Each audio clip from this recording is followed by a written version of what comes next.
একসময় চিঠি লিখে মন খাতায় বাঁধা হতো। আজ কেবল এক ক্লিকে মনের কথা ছড়িয়ে পড়ে হাজার ভিউয়ের মাঝে।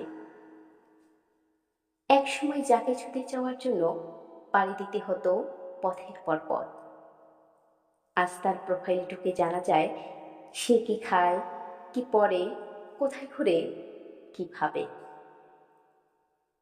সোশ্যাল মিডিয়া আমাদের দিয়েছে এক মুক্ত মঞ্চ, যেখানে কেউ কবি, কেউ চিন্তক, কেউ বা ব্যবসায়ী। আবার এই মঞ্চেই জন্ম নেয় ঈর্ষা, প্রতিযোগিতা, অহংকার আর শূন্যতার বিস্তার। এই ছিল এক দৃষ্টিনন্দন খাঁচা, যেখানে আমরা স্বেচ্ছায় বাস করি, মুহূর্তে মুহূর্তে লাইক আর কমেন্টের মায়ায় জড়িয়ে পড়ি। বাস্তবের মুখ ভুলে গিয়ে ছুটে চলি ভার্চুয়াল পাহাড়ি জগতে। সেখানে সবই সত্য, তবু কিছুই বাস্তব নয়।